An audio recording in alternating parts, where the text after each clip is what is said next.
آپ سن رہے ہیں کتاب میں کسی کی بیٹی نہیں۔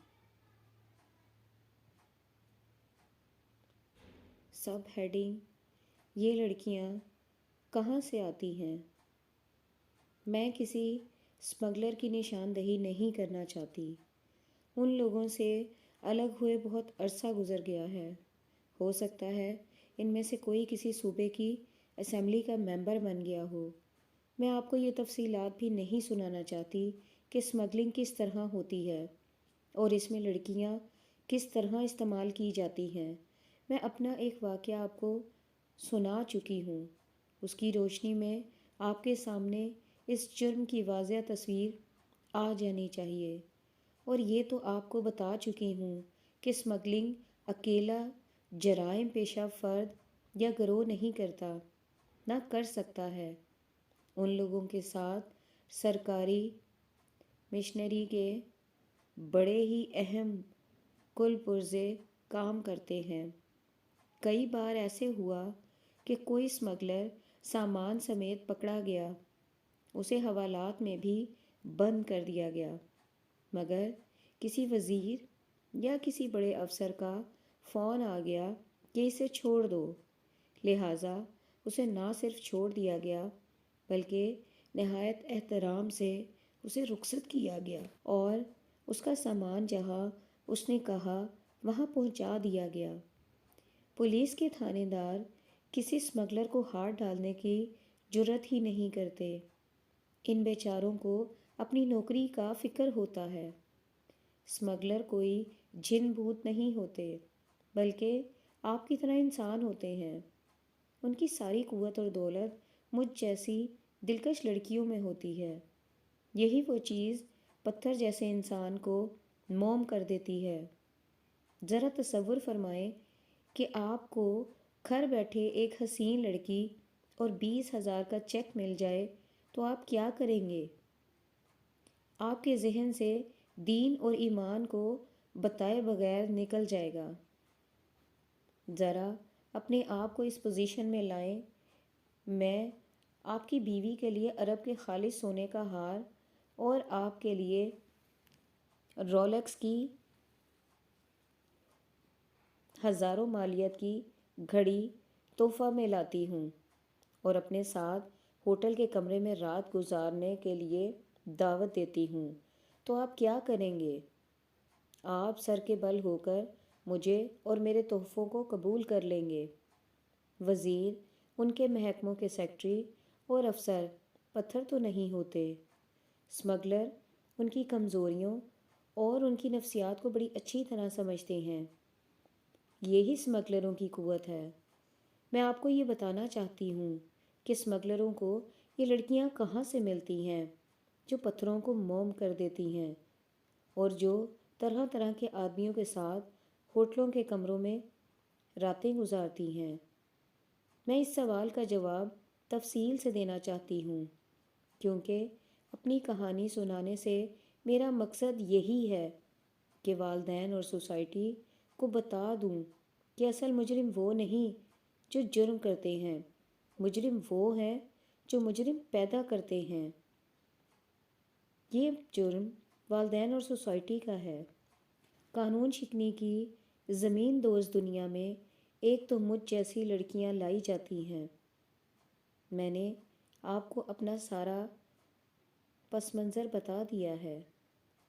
اس پس منظر میں پرورش پانے والی لڑکیاں اعلیٰ قسم کی طوائفیں بنتی ہیں، بلیک میلنگ کے لیے استعمال ہوتی ہیں یا اسمگلروں کے گروہوں میں چلی جاتی ہیں، یا دشمن ممالک انہیں جاسوسی کے لیے استعمال کرتے ہیں۔ ان ممالک میں ہندوستان، امریکہ اور روس خاص طور پر قابل ذکر ہیں۔ امریکہ کی CIA میں پاکستانی لڑکیاں کام کر رہی ہیں۔ روس بھی پاکستانی لڑکیوں کو پاکستان میں استعمال کر رہا ہے، اور سب سے بڑی لعنت یہ ہے کہ اس قسم کی لڑکیاں ہندوستان کے لیے بھی کام کرتی ہیں۔ پاکستان میں الیکشن میں بھی لڑکیاں استعمال ہوتی ہیں۔ یہ سب میری طرح کے پس منظر کی پیداوار ہے۔ میرے گروہ میں ایک بڑی ہی خوبصورت لڑکی تھی، اب معلوم نہیں کہاں ہے۔ وہ درمیانہ درجے کے گھرانے کی لڑکی تھی جہاں پردے کی پابندی تھی۔ لڑکی میٹرک پاس تھی۔ والدین نے 25,000 روپے نقد لے کر اس کی شادی 60 سال کے ایک بوڑھے کے ساتھ کر دی۔ پردہ نشین لڑکی کچھ بھی نہ کر سکی۔ بوڑھے ماں باپ کے گھر سے بوڑھے خاوند کے پاس چلی گئی۔ اس بوڑھے کے پاس روپیہ تھا، کار تھی، کوٹھی تھی اور مزاج میں عیاشی تھی، مگر جسم میں کچھ بھی نہیں تھا۔ اس کی ایک بیوی مر چکی تھی، دوسری کو وہ طلاق دے چکا تھا۔ اب آخری عمر میں 18 سال کی لڑکی کے ساتھ شادی کر لی۔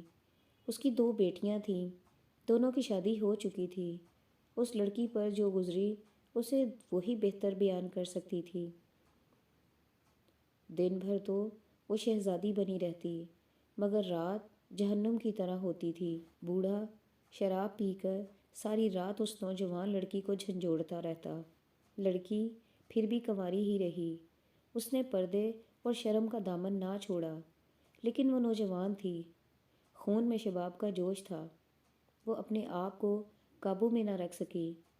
اس کے خاوند کے ایک داماد نے اس کے گھر آنا جانا شروع کر دیا۔ وہ جوان آدمی تھا۔ اس نے لڑکی کو ہاتھ میں کر لیا۔ لڑکی نے شرم و حیا کو خیر بات کہا، اور جو پیاس بوڑھا خاوند پیدا کر دیتا تھا وہ اس کے داماد سے بجھانے لگی۔ راستہ کھل گیا تو لڑکی بھی کھل گئی۔ اس نے پردہ بھی ترک کر دیا اور کار میں باہر نکلنے لگی۔ اسے چند بار بوڑھے کے داماد نے باہر کی دنیا دکھائی تو لڑکی کے پر کھل گئے۔ اس نے ایک اور آدمی سے آشنائی کر لی۔ پھر یہ سلسلہ چل نکلا۔ اسی سلسلے میں اسے ایک چاہنے والا مل گیا جس نے اس کے ساتھ شادی کرنے کا وعدہ کیا۔ دونوں نے بھاگ چلنے کا پروگرام بنایا۔ لڑکی گھر سے بھاگ کر اس کے ساتھ چلی گئی۔ خاوند کے خاصے پیسے ساتھ لے گئی تھی۔ کچھ دن انہوں نے کراچی میں خوب عیش کی۔ اس کے چاہنے والے نے اسے شراب پلانی بھی شروع کر دی تھی۔ ایک صبح لڑکی جاگی تو اسے پتہ چلا کہ اس کے ساتھ شادی کرنے والا جا چکا ہے۔ اس کے کمرے میں ایک اور خوش پوش اور خوش شکل آدمی آیا۔ اس کی باتوں میں ایسا جادو تھا کہ لڑکی نے اسے نہ دھتکارا اور اس سے ڈری بھی نہیں۔ اس نے لڑکی کو بتایا کہ اس کا دوست اسے دھوکہ دے کر چلا گیا ہے، اور اب اگر یہ لڑکی واپس اپنے خاوند کے پاس گئی، لڑکی کو بتایا تو خاوند کہ پولیس کے حوالے کر دے گا، کیونکہ وہ خاوند کو دھوکے دے کر اور اس کے گھر سے چوری کر کے بھاگی ہے۔ لڑکی بہت ڈری ہوئی تھی، لیکن اس آدمی نے اسے پناہ میں لے لیا اور ہوٹل کا بل ادا کر کے اسے اپنے ساتھ لے گیا۔ لڑکی اس وقت تک ایسے کئی مردوں کے ساتھ دوستی کر چکی تھی، اسے کوئی ڈر نہیں تھا، مختصر یہ کہ اس آدمی نے اس لڑکی کے ساتھ بالکل ویسا ہی سلوک کیا جیسا میرے اسمگلر نے میرے ساتھ کیا تھا۔ اس نے لڑکی کے جسم کے ساتھ کوئی دلچسپی نہ رکھی اور اس کے دل پر قبضہ کر کے اسے بتایا کہ اس نے اسے 28,000 روپے میں خریدا ہے۔ یہ آدمی اسمگلر تھا۔ اس نے لڑکی کو ٹریننگ دے کر اپنے کام میں رواں کر لیا۔ میں نے جب اس لڑکی کو دیکھا تو وہ اتنی پختہ ہو چکی تھی کہ پتھر سے دودھ نکال لیتی تھی۔ یہ غریب سے ماں باپ کی شریف اور پردہ نشین بیٹی تھی۔ ایک اور لڑکی ماں باپ کی لاڈلی تھی۔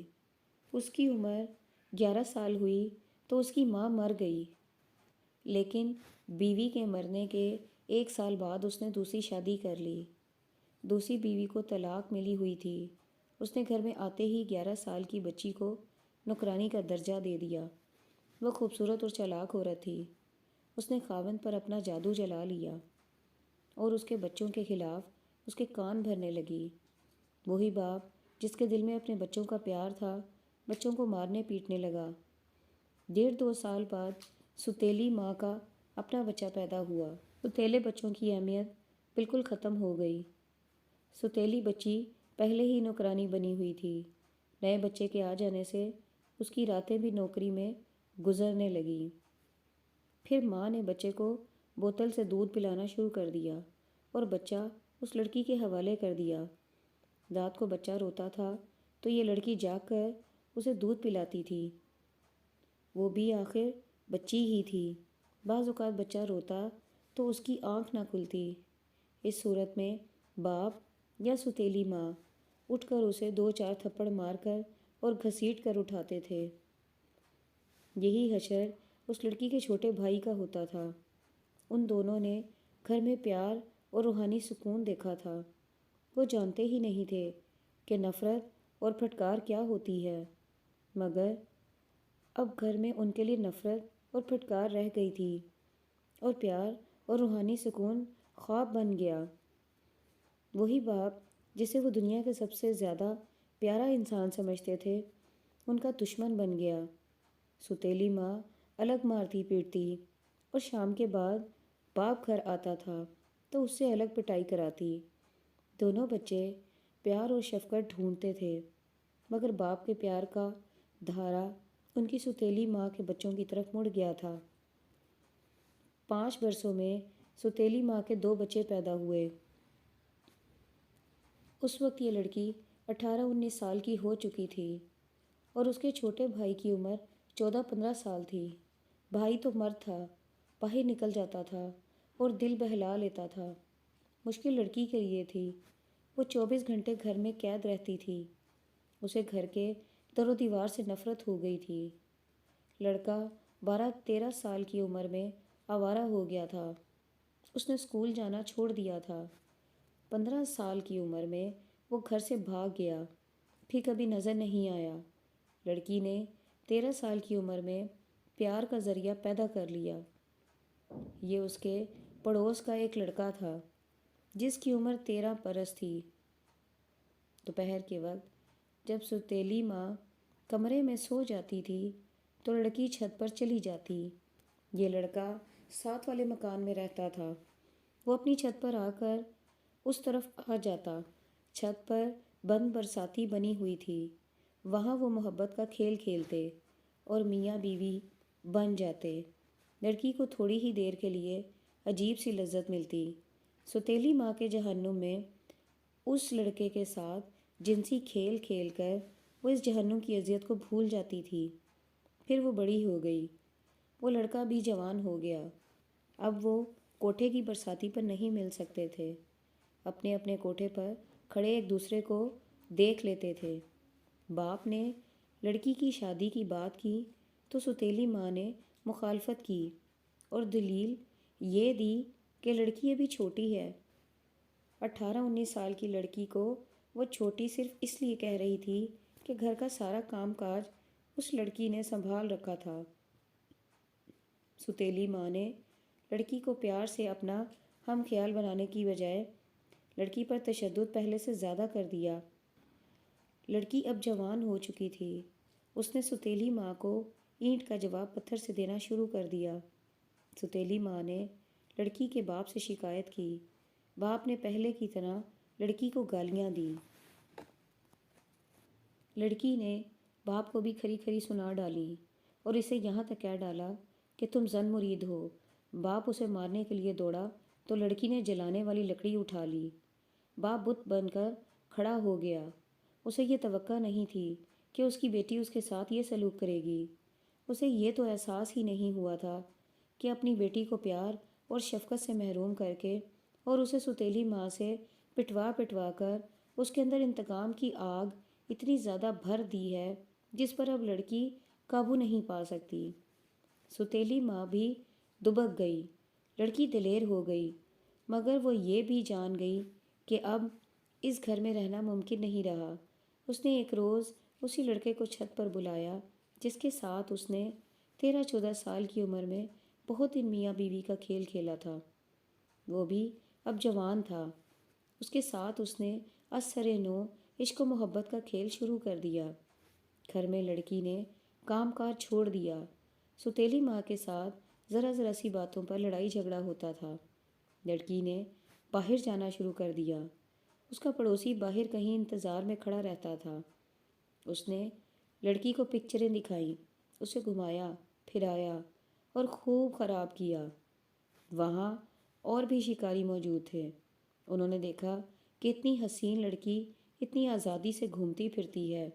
انہوں نے جال پھینکے تو لڑکی پھنس گئی۔ لڑکی کا کوئی کردار تو تھا ہی نہیں۔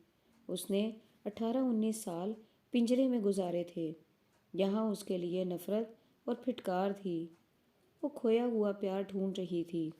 اس کی عقل پر مجروح جذبات کا قبضہ تھا۔ وہ جنسی آسودگی کو پیار سمجھتی تھی۔ آخر ایک روز دوستیاں بدلتے بدلتے اس زمین دوز دنیا میں آ گئی جہاں آپ مجھے دیکھ رہے ہیں۔ میرا خیال ہے کہ آپ ان کہانیوں سے اکتا گئے ہیں۔ ایسی کہانیاں آپ سینکڑوں بار پڑھ چکے ہوں گے۔ افسانہ نویسوں نے ایسے ہزاروں افسانے لکھے ہیں۔ آپ نے بھی لکھے ہوں گے، مگر افسانہ نویس چونکہ گھر بیٹھ کر لکھتے ہیں اس لیے انہیں علم نہیں ہوتا کہ ان کہانیوں کے کردار کہاں جا کر گم ہو جاتے ہیں۔ میں آپ کو ان کہانیوں کے انجام کے بعد باتیں سنا رہی ہوں۔ یہ تو آپ کو معلوم ہوگا کہ پاکستان میں سب سے پہلے کراچی کا چکلا بند کر دیا گیا تھا۔ عصمت فروشی کا بازار پاکستان کا سب سے بڑا بازار تھا۔ وہاں ہر معیار کی طوائف مل جاتی تھی، ان پڑھ اور اجڑ بھی اور گریجویٹ بھی۔ آپ شاید یقین نہ کریں لیکن اس حقیقت کو میں جھٹلا نہیں سکتی کہ بعض مہذب گھرانوں کی لڑکیاں صرف پیسے کمانے کی خاطر یہاں پارٹ ٹائم عصمت فروشی کرتی تھیں۔ ٹھیکیدار یعنی دلال کے ساتھ ان کی شرط یہ ہوتی تھی کہ گاہک شائستہ اور امیر ہو۔ یہ چکلا بند کر دیا گیا۔ عصمت فروش مخلوق سارے شہر میں پھیل گئی اور یہی کاروبار گلی محلوں میں شروع ہو گیا۔ کچھ عرصے بعد لاہور کی ہیرا منڈی بھی اس کاروبار کے لیے بند کر دی گئی۔ وہاں بھی بدکار عورتیں سارے شہر میں پھیل گئیں۔ ان میں اکثر طوائفیں اتنی شائستہ تھیں کہ کئی محلوں میں جہاں انہوں نے جا کر رہائش اختیار کی، ان کے متعلق کسی کو وہم و گمان تک نہ ہوا کہ یہ کاروباری عورتیں ہیں۔ ان میں جوان لڑکیاں بھی تھیں اور ان میں تعلیم یافتہ بھی تھیں۔ انہوں نے شریف گھرانوں کی لڑکیوں کو سہیلیاں بنا کر انہیں اپنے راستے پر چلا لیا اور عصمت فروشی کے کاروبار میں خوب اضافہ کیا۔ میرے گروہ کی ایک لڑکی کا جو چار دیواری کی دنیا کا ایک اور مسئلہ تھا، یہ لڑکی مستریوں ترکھانوں کے خاندان کی تھی۔ اس کے والدین نے اپنا معیار برادری میں بلند کرنے کے لیے لڑکی کو BA تک تعلیم دلائی۔ شادی کا وقت آیا تو ماں باپ نے برادری کے رشتے یہ کہہ کر ٹھکرا دیے کہ لڑکی گریجویٹ ہے، معمولی گھرانے میں رشتہ نہیں دیں گے۔ انہوں نے برادری سے باہر اچھے اور کھاتے پیتے گھرانے میں رشتہ دینے کی کوشش کی تو جواب ملا کہ ہم ترکھانوں کے گھر کی لڑکی قبول نہیں کریں گے۔ برادری نے اس گھرانے کا بائیکاٹ کر دیا۔ لڑکی گریجویٹ تھی مگر ذہن چھوٹا اور تنگ تھا، لہٰذا وہ عام لوگوں کے ساتھ بات بھی نہیں کرتی تھی۔ وہ فیشن کو اور مصنوعی طور طریقوں اور انداز کو اونچے معیار کی نشانی سمجھتی تھی۔ اس نے کالج کی سہیلیوں سے میل ملاقات جاری رکھا۔ ان میں امیر گھرانوں کی لڑکیاں بھی تھیں اور ان میں مجھ جیسی لڑکیاں بھی تھیں۔ ان لڑکیوں کے ساتھ دوست تھے اور دوستوں کی کاریں بھی تھیں۔ لڑکی کو کار کی پہلی لفٹ ملی تو اس کا دماغ آسمان پر جا پہنچا۔ ایک شہزادے نے اسے اعلیٰ درجے کے ہوٹل میں دعوت دی تو اس کی آنکھوں اور عقل پر پردہ پڑ گیا۔ اس کے والدین اسی پہ پھولے نہیں سماتے تھے کہ ان کی بیٹی ماڈرن ہو گئی ہے۔ اب تو وہ برادری میں لڑکی کا رشتہ دینے کی سوچتے بھی نہیں تھے اور وہ یہ بھی نہیں سوچ سکے کہ جوان لڑکی شام کو کہاں چلی جاتی ہے۔ لڑکی اسی راستے پر چل پڑی تھی جس پر میں گزر رہی ہوں۔ یہ راستہ لڑکی کو میری طرح مہذب عصمت فروشی سے اسمگلنگ تک لے گیا۔ فلموں کا شوق اور فلمی گانوں کا نشہ فلم اسٹوڈیو کے راستے بہت سی لڑکیوں کو کوٹھے تک پہنچا چکا ہے۔ ان میں سے جو تیز ترار نکلتی ہیں وہ اسمگلروں کے پاس پہنچ جاتی ہیں۔ ایک اور لڑکی کے متعلق آپ کو بتا دوں، اس سے آپ کو کئی گھرانوں کی جھلک نظر آئے گی۔ اس لڑکی نے مجھے بتایا کہ اس نے ہوش سنبھالا تو اپنے ماں باپ کو آپس میں لڑتے دیکھا۔ یہ ان کی پہلی بچی تھی۔ بعض اوقات ماں اور باپ وہ غصہ جو انہیں ایک دوسرے پر ہوتا تھا اس بچی پر نکال دیتے تھے۔ ان کے گھر میں کسی چیز کی کمی نہیں تھی۔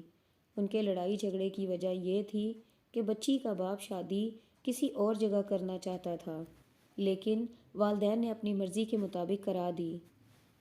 اس نے لڑکی کی ماں کے ساتھ بدسلوکی شروع کر دی۔ بیوی نے ترکی بترکی جواب دینا شروع کر دیا۔ لڑکی کو ماں باپ کا پیار ملا ہی نہیں تھا۔ وہ بڑی ہوئی تو زیادہ دیر باہر رہنے کی ہی کوشش کرتی۔ باپ کی تنخواہ اچھی تھی۔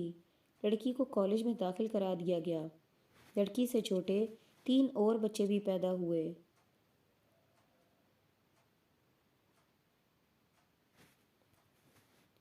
عجیب صورت ہے کہ میاں بیوی ایک دوسرے کے دشمن تھے، لیکن بچے بھی پیدا ہو رہے ہیں۔ کالج میں لڑکی کو ایک سہیلی مل گئی اور وہ کبھی کبھار اس کے گھر چلی جاتی۔ وہاں اس نے دیکھا کہ اس کی سہیلی کا باپ ہنسمکھ تھا اور گھر میں پرلطف سا سکون اور رونق تھی۔ سارا کنبہ اکٹھے بیٹھ کر کھانا کھاتا تھا۔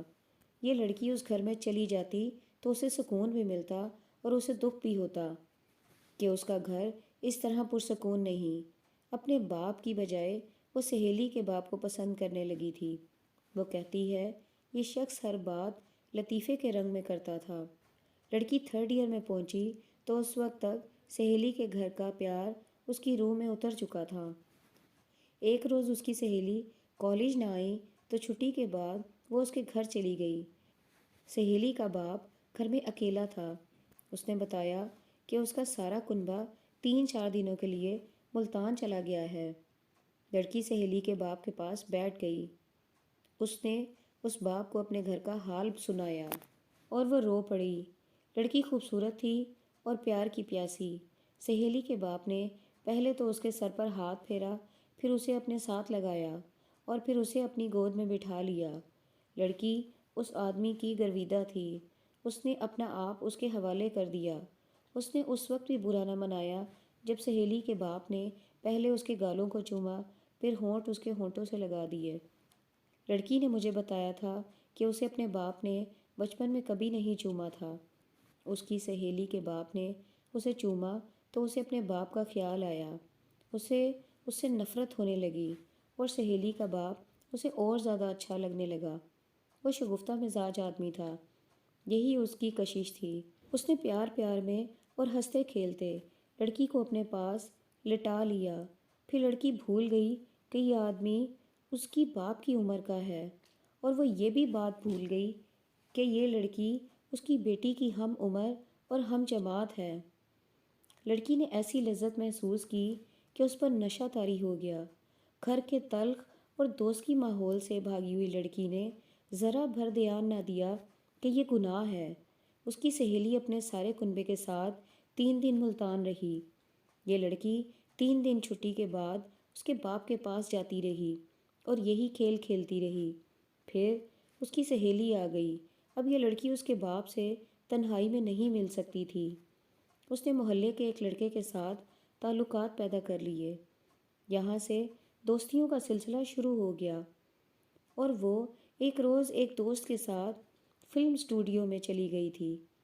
فلمی دنیا کے پروڈیوسروں اور ڈائریکٹروں نے اسے طوائف بنا کے چھوڑا اور وہ اسمگلروں کی دنیا میں پہنچ گئی۔ 3rd ایئر پاس کر چکی تھی۔ تعلیم نے اس کی خوبصورتی کے ساتھ مل کر اس میں وہ اوصاف پیدا کر دیے جن کی اسمگلروں کو ضرورت ہوتی ہے۔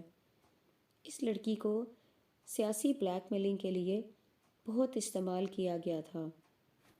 اسے ایک روز ایوب خان کے دور کے ایک وزیر کے پاس بھیجا گیا تھا۔ وہ 2 دن اور 2 راتیں اس کے پاس رہی تھی۔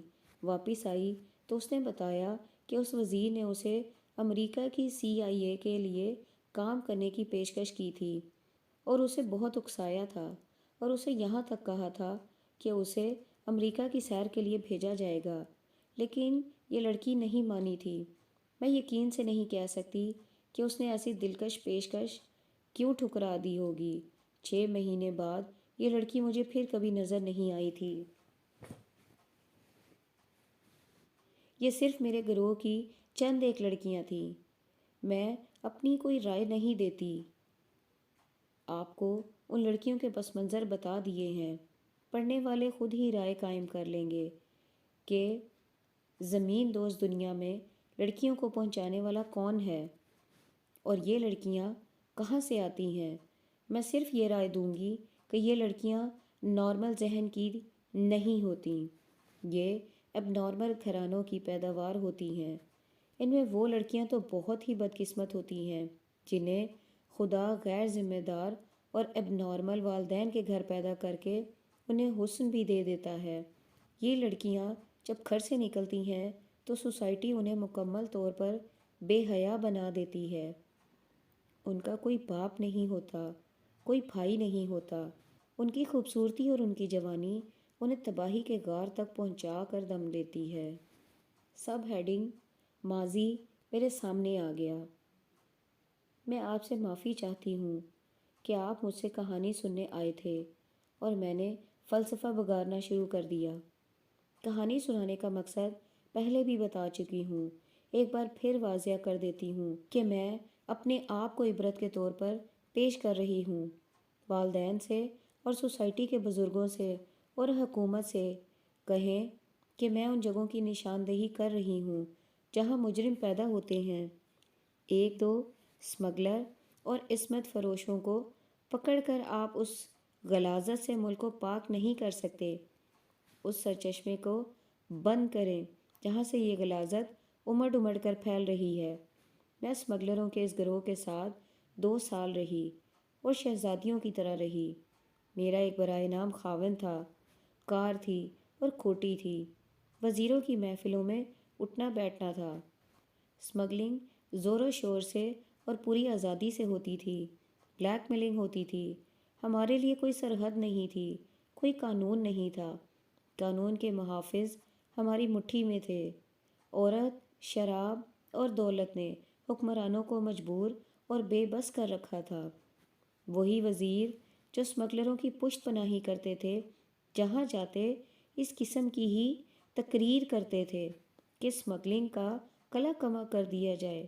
آپ اخباروں میں کبھی کبھی یہ خبر پڑھا کرتے ہیں کہ اتنی افیم اور چرس پکڑی گئی ہے اور اسمگلروں کو گرفتار کر لیا گیا ہے۔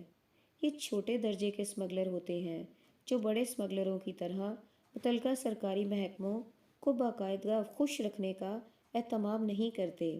کبھی پکڑے جائیں تو رشوت پیش کرتے ہیں۔ پکڑے جانے کی صورت میں رشوت زیادہ بلکہ بہت زیادہ طلب کی جاتی ہے۔ یہ رقم اتنی زیادہ ہوتی ہے جو اسمگلر دے نہیں سکتے اور گرفتار کر لیے جاتے ہیں۔ بعض اوقات پولیس اپنی کارکردگی کی تشہیر کے لیے بھی کسی بے وسیلہ اسمگلر کو پکڑ لیتی ہے اور اس کارنامے کی خبریں تمام اخباروں میں چھپوائی جاتی ہیں۔ اونچے درجے کے اسمگلروں کو پکڑنے کی کوئی جرات نہیں کرتا۔ میں تھک گئی تھی۔ گرمیوں کے دن تھے۔ میں نے اپنے اسمگلر بادشاہ سے ذکر کیا تو اس نے مجھے 1.5 مہینے کے لیے مری چلے جانے کا مشورہ دیا۔ روپے پیسے کی کمی نہیں تھی۔ میرا جو برائے نام خاوند تھا وہ بھی میرے ساتھ جانے کو تیار ہو گیا۔ میں نے اسے دھتکار کر کہا کہ تم میرے سچ مچ کے خاوند بن بیٹھے ہو، یہیں رہو اور میرا پیچھا کرنے کی کوشش نہ کرنا۔ میں اکیلی مری چلی گئی۔ اپنے آپ کو برقعے میں چھپا رکھا تھا۔ میں نے اسی ہوٹل میں قیام کیا جہاں سے میں نے اس کاروبار کا آغاز کیا تھا۔ مینیجر مجھے دیکھ کر بہت خوش ہوا۔ میں نے اسے بتایا کہ کچھ دن آرام کرنے کے لیے آئی ہوں، اس لیے کسی کے ساتھ میرا تعارف نہ کرائے۔ اس نے مجھے کمرہ بلا اجرت پیش کیا جو میں نے قبول کر لیا۔ اتنے لمبے عرصے بعد مجھے فراغت نصیب ہوئی تھی۔ میں ایسی عورت بن چکی تھی جس کے اندر کوئی جذبات نہیں تھے۔ احساسات بھی مر گئے، مگر یہ میری خام خیالی تھی۔ میں نے پہلے روز ہوٹل کے کمرے کی کھڑکی کھولی تو یوں لگا جیسے میرے ماضی کے کواڑ کھل گئے ہوں۔ پہلی بار میں مری آئی تھی تو زمین کا یہ خطہ مجھے جنت لگا تھا۔ اس نے مجھے طلسم ہوش ربا کی طرح مسحور کر لیا تھا، اور میں نے چاہا تھا کہ مری کے سبزہ زار میں اور بادلوں کے اڑتے ہوئے گالوں میں اپنے آپ کو گم کر دوں۔ اس وقت مجھ پر محبت کا بھی سحر طاری تھا۔ میرے ساتھ وہ آدمی تھا جسے میں نے چاہا تھا اور جسے میں نے دل ہی دل میں ساری عمر کا رفیق بنا لیا تھا، مگر سحر بڑی ہی بے رحمی سے توڑ دیا گیا تھا۔ جسے میں نے منزل سمجھا تھا وہ سراب نکلا۔ اب میں نے کھڑکی کھولی تو مری کا وہی حسن مجھے زہر آلودہ لگا۔ چیل اور دیودار کے لمبے لمبے پیڑ بھوتوں کی طرح دکھائی دینے لگے۔ 4-5 پیڑ میری کھڑکی کے ساتھ کھڑے تھے، ان میں سے ہوا کے جھونکے گزرتے تھے تو ساں ساں کی ایسی آواز آتی تھی جیسے ہر پیڑ اور یہ ہوا میری محبت کی موت پر سسکیاں لے لے کر رو رہی ہو۔ 3-4 سال پہلے یہی آوازیں تھیں جن میں مجھے آسمانوں کی موسیقی سنائی دیتی تھی۔ میری آنکھوں کے سامنے دھن چھا گئی، یہ میرے آنسوؤں کی دھن تھی۔ میں نے آنسو پونچھے نہیں۔ کھڑکی میں کوہنیاں ٹیک کر مری کے منظر کو محسوس کرتی رہی، اور میرا ذہن مجھے ماضی میں بہت دور پیچھے لے گیا۔ لمحوں کا کارواں پیچھے کو چل پڑا اور مجھے مشرقی پنجاب کے اسی اسکول میں لے گیا جسے دیکھ کر بھی کوئی نہیں کہتا تھا کہ یہ اسکول ہے۔ میں نے اس عمر میں اس کچے سے کوٹھے کی عظمت کو محسوس نہیں کیا تھا۔ میں بچی تھی، وہاں اردو اور قرآن پڑھتی تھی۔ بچپن کی اس یاد میں جانے کیسا جادو تھا کہ اعلیٰ قسم کے اس ہوٹل کے اتنے اچھے کمرے میں جہاں صرف دولت والے ہی قیام کر سکتے تھے، میرا دم گھٹنے لگا۔ میں یہاں سے بھاگ کر اس کچے کوٹھے میں جا پناہ لینے کو بےتاب ہوئی، لیکن مجھے اس کی عظمت کا احساس اب ہوا۔ میں سب کچھ کھو بیٹھی تھی اور اس سراب کے پیچھے دوڑتے دوڑتے اتنی دور نکل آئی تھی جہاں سے میں واپس نہیں جا سکتی تھی۔ مجھے پاکستان کا گھر یاد آیا، گھر کے سارے فرد یاد آئے۔ والد صاحب کی یاد نے تو تڑپا ہی دیا۔ میری تباہی میں ان کا بھی بہت بڑا ہاتھ تھا، مگر میرے بھائیوں نے جب کل پرزے لگائے تو والد صاحب کی گھر میں کوئی حیثیت نہ رہی تھی۔ مجھے وہ ماں بھی یاد آئی جس کی کوکھ سے میں ایک پاک صاف اور آسمان کے پانیوں میں دھلی ہوئی پیدا ہوئی تھی۔ میرے ماں باپ کے وہم و گمان میں بھی نہیں تھا کہ یہ پاکیزہ بچی بڑی ہو کر سارے معاشرے کو ناپاک کرے گی اور گناہوں کی بڑی ہی خوبصورت علامت بن کر اور گھر سے بھاگ کر خاندان کو ذلت اور رسوائی میں ڈالے گی۔ پھر مجھے اپنا بچہ یاد آیا اور مجھے اس کا رونا بھی یاد آیا۔ میں بیان نہیں کر سکتی کہ میری کیا حالت ہوئی۔ اس سے پہلے یہ بچہ مجھے مری میں ہی یاد آیا تھا اور جی میں آئی تھی کہ عیسائیوں کے اس ہسپتال میں چلی جاؤں اور اپنے بچے کا سراغ لگا کر اسے اٹھا لاؤں اور کہیں دور نکل جاؤں۔ اب پھر دل میں یہی خواہش تڑپی جس نے مجھے تڑپا کے رکھ دیا۔ بچہ یاد آتے ہی میرے جذبات اور احساسات شعلوں کی طرح بھڑک اٹھے۔ مجھے پھر یہ انکشاف ہوا کہ میری کوئی ایک بھی حص نہیں مری اور میرے سینے میں وہ عورت زندہ ہے جو محبت کی پیاسی ہے۔ مجھے بڑی تلخ تشنگی کا اور اپنے آپ میں ایک عجیب خلا کا احساس ہوا۔ یہ احساس نزع کے وقت کی تلخی بن گیا۔ میں اس قدر پریشان اور بے حال ہوئی کہ کھڑکی سے ہٹ کر ٹیلی فون کا ریسیور اٹھایا، ہوٹل کی ایکسچینج سے ہوٹل کا ہی مطلوبہ نمبر لیا اور کہا کہ 4 پیگ اسکاچ وسکی اور سوڈا میرے کمرے میں بھیج دو۔ میں اپنے ماضی کو شراب میں ڈبونا چاہتی تھی، ان تلخیوں کا اور علاج بھی کیا تھا، مگر وسکی کے 4 پیگ حلق سے اترتے تو یوں لگتا جیسے میں نے سینے کی آگ پر تیل ڈال دیا ہو۔ ماضی اور زیادہ نکھر کر سامنے آ گیا۔ میرے ذہن میں بچہ زور زور سے رونے لگا۔ مجھے اپنی چھاتیوں میں اینٹھن سی محسوس ہوئی۔ مجھے بالکل علم نہیں کہ ماں کی چھاتیوں میں جب دودھ اترتا ہے تو وہ اینٹھن محسوس کرتی ہے یا نہیں، اور بچے کو دودھ پلا کر وہ کیا محسوس کرتی ہے، اور جن ماؤں کے بچے پیدا ہوتے ہی مر جاتے ہیں ان کا دودھ اترتا ہے تو دودھ کی تکلیف کے علاوہ ان کے دل کا کیا حال ہوتا ہوگا۔ میرا بھی دودھ اترا تھا، لیکن صرف 3-4 دن۔ میں نے دوائیوں سے دودھ خشک کر لیا تھا، مگر اب اس کمرے میں بیٹھے جب مجھے چھاتیوں میں اینٹھن سی محسوس ہوئی تو میں سمجھ نہ سکی کہ یہ دودھ کا جوش ہے یا جذبات کے خون کا جوش۔ یہ جو کچھ بھی تھا اس نے میرے بچے کو سامنے لا کھڑا کیا۔ میں نے بچے کو نہیں دیکھا تھا، اس کا صرف رونا سنا تھا، اور میں نے نرس سے کہا تھا کہ اسے یہاں سے لے جاؤ، میں اس کی صورت نہیں دیکھنا چاہتی، اور نرس بچے کو لے گئی تھی۔ بچہ مجھے اتنی شدت سے کبھی یاد نہیں آیا تھا کہ مجھے اپنی انگلیاں بھیگتی ہوئی محسوس ہوئی، مگر اس روز میرے جذبات اسی ایک خواہش پر تڑپنے لگے کہ میرا بچہ ہو اور میں اسے دودھ پلاؤں۔ یہ فطری خواہش تھی، جنسی آسودگی یا آوارگی فطرت کے سارے تقاضے پورے نہیں کر سکتی تھی۔ عورت فطرت کے اس تقاضے کو دبا نہیں سکتی کہ اس کا بچہ ہو۔ میں نے اس تقاضے کی شدت کو محسوس کیا اور اسے دبانے کی کوشش کرنے لگی، لیکن تلخی بڑھتی گئی اور یہاں تک بڑھی کہ میں نے ارادہ کر لیا کہ کسی اپنی پسند کے آدمی کو کمرے میں لے آؤں اور اسے کہوں کہ مجھے ایک بچہ چاہیے۔ مگر میرے پیشے کے حقائق ایسے تھے جو بچے کو قبول کرنے کے لیے تیار نہیں تھے۔ کوئی ایسا آدمی بھی مجھے نہیں مل سکتا تھا جو میرے ساتھ شادی کر لیتا۔ تاہم فطرت کا یہ خلا جو پر ہوتا نظر نہیں آتا تھا مجھے پریشان کرنے لگا۔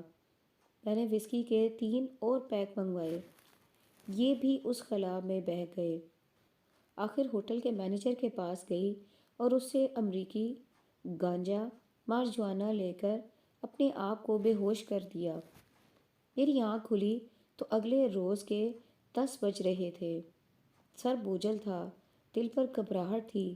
میں غسل خانے میں چلی گئی، جسم پر بے شمار پانی پھینکا، مگر طبیعت سنبھل نہ سکی۔ تنہائی کا احساس بڑھتا جا رہا تھا۔ مجھے ایک ساتھی کی ضرورت تھی، ایسے ساتھی کی جو کاروباری نہ ہو اور جو میری تشنگی اور میرے جذبات کو سمجھ سکے۔ محبت کے بغیر کون زندہ رہ سکتا ہے؟ میں نے یہ ارادہ بھی کیا کہ واپس چلی جاؤں اور اپنے پیشے میں مگن ہو جاؤں۔